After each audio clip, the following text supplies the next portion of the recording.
never know what I'm feeling. Maybe I never committed, I guess. तो अब हम सारे निकल रहे हैं मैरिज गार्डन के लिए, जहाँ पे सारा प्रोग्राम है। मेरी पेंटिंग तो ये है, मैं अभी बताता हूँ पूरी। प्रिया की ये है, और हाँ इसकी यहाँ तक ही देखो, क्योंकि यहाँ तक ही कंप्लीट हुई है।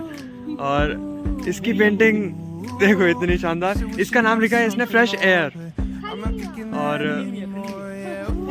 और इसकी प्राची की पेंटिंग ये है, श्री कृष्ण की पेंटिंग बनाई इसने। हाँ मेरी भी बता दे यार। ये भाई सब किन की है? घोर बच्चे। ले भाई तू देख पहले, तू आगे आ जा। I just wanna stay like this, like this.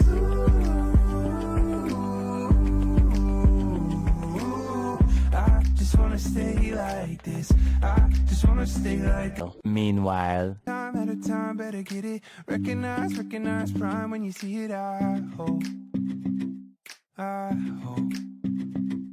Yeah, every time something missing. I should give it up. Maybe I've just been pretending I won't. ये हमारे college Rajasthan school of arts के सुपर सीनियर्स हैं सारे। First batch जो था हमारे college का, उसके हैं ये सब। one pair of pants later. तो मेरी पेंटिंग ले ली मैंने एग्जीबिशन से, और अब निकलते हैं।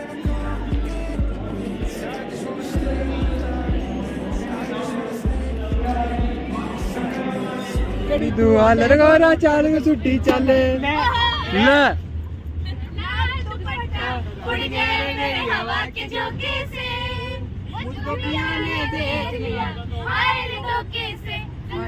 The next day. तो अब बात करते हैं इस पेंटिंग के बारे में। तो इस पेंटिंग को मैंने भैरवी यातना नाम दिया है। भगवान शिव ने काल भैरव का रूप लिया था भैरवी यातना देने के लिए। और इस पेंटिंग में सबसे पहला फोकस लोगों का जाता है उस चेहरे के ऊपर। चेहरा एकदम काला है, मतलब इस पर कुछ भी नहीं बना। तो लोग मुझसे पूछते हैं कि ये अभी इनकम्प्लीट है क्या, इस पर फीचर्स बनाना बाकी है क्या। लेकिन ये पेंटिंग कंप्लीट है, और इसको ऐसे ही बनाया मैंने। क्यों बनाया ऐसा? क्योंकि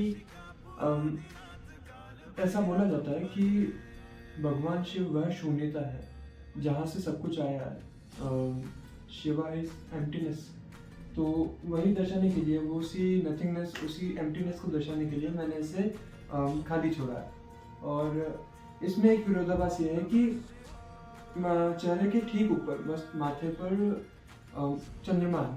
तो एक ये है कि चंद्रमा अपने नेचर में ठंडा होता है, और भगवान शिव का ये रूप काल भैरव उग्र है।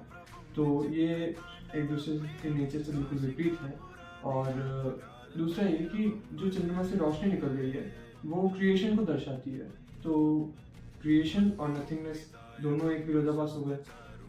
इस पेंटिंग का मैंने बेस कलर ब्लू को रखा है। ब्लू कलर पीस और कामनेस को दर्शाता है, उससे शो करता है। लेकिन इसमें सब्जेक्ट है अपने काल भैरव, जो कि भैरवी यातना दे रहा है। और भैरवी यातना देते हुए काल भैरव उग्र है, मतलब ब्लू कलर तो उनके लिए नहीं था, फिर भी मैंने इसे ब्लू रखा है। तो ये भी एक विरोधाभास है। तो इस पेंटिंग में काल भैरव के ललाट पर मैंने काला तिलक लगाया है। काला इसीलिए क्योंकि जो ब्लैक कलर होता है वो सभी नेगेटिव एनर्जीज को अपनी तरफ अट्रैक्ट करता है। और काले तिलक के ठीक पीछे मैंने एक त्रिपुंड बनाया है।